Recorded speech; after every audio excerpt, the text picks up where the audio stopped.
Some of the evidence we're learning about are recently revealed text messages suggesting former President Trump's White House Chief of Staff, Mark Meadows, was working with some GOP members of Congress to overturn the 2020 election. That's right. The texts were exclusively obtained by Talking Points Memo from the House Select Committee. They show communications between far-right activists, state politicians, and 34 congressional lawmakers. In all, there are more than 2,300 messages detailing alleged efforts to undermine the American electoral process. We want to bring in investigative reporter for Talking Points Memo, Hunter Walker. He's behind an exclusive series covering the Meadows texts. Hunter, what kind of insight do these text messages give us into how far Trump's campaign was willing to go to ensure his reelection? So first off, these are the 2,319 text messages that Meadows provided to the committee. We obtained them subsequently from multiple sources. And the texts show that the Trump campaign and the Trump White House was coordinating with a diverse cast of characters, ranging from members of Congress to local politicians, and even in at least one instance, a CEO, as they basically tried to do everything they could. We've described it as a frantic and feverish effort to reverse the outcome of the 2020 election. Well, there are several notable messages, including from Congressman Ralph Norman, pushing for a recount and invoking martial law, as well as from Congressman Scott Perry about a, quote, cyber team. Detail really what they're talking about.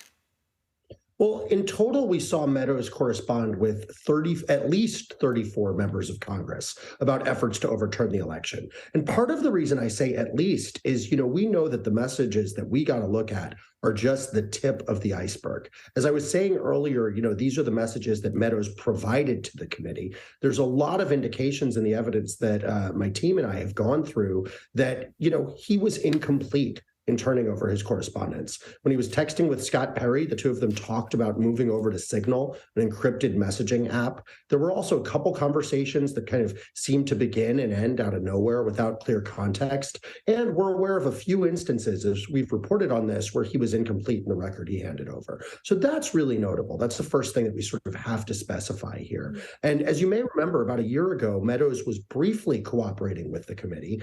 He then actually challenged their subpoena in court.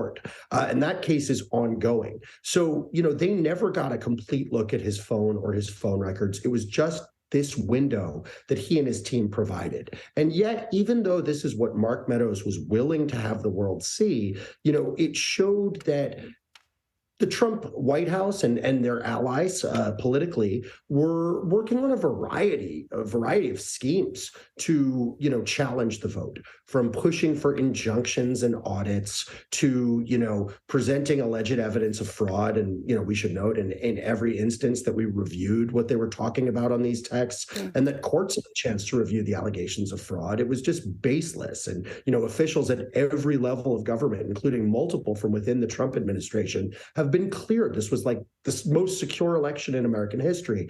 And yet we see that, they began talking about challenging it as the votes were being counted on election day. And, they went well beyond even January 6th. I mean, in the case of that Ralph Norman message that you were reading, he was calling for martial law, and he misspelled it, on January 17th.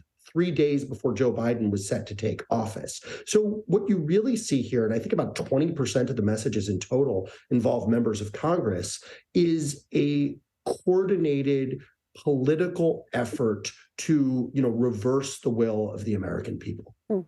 Hunter, I wonder, let's talk a little bit about the value of these text messages. Can they be used in the report if the legal battles with Meadows are still ongoing?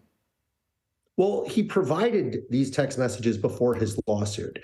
And, in the past year, I co-wrote the book, The Breach, with Denver Riggleman, who's a former advisor to the Select Committee. And he actually led the team that helped compile these text messages and also obtain a lot of the phone records that the committee had as part of its investigation. And many of the investigators believed that these were extremely important.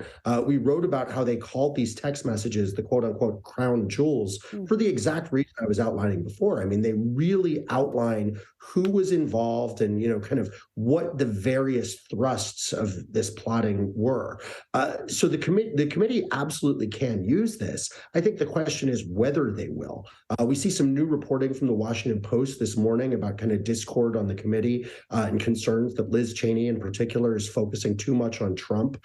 We covered in our book that, there were some concerns they were not being aggressive enough, and also that when it came to members of Congress in particular, there were some people who felt there were quote unquote red lines. And I think, as we discuss that possibility, it's notable that as we talk about referrals, and I think as you pointed out earlier, this is a matter of principle more than really, something that has legal weight. Mm-hmm. But even as we talk about that, they're only mentioning, members of Congress in terms of, not cooperating with subpoenas. They're not talking about going after this entire group for, sedition or any of the things that might be suggested by their conduct and their suggestions in these text messages.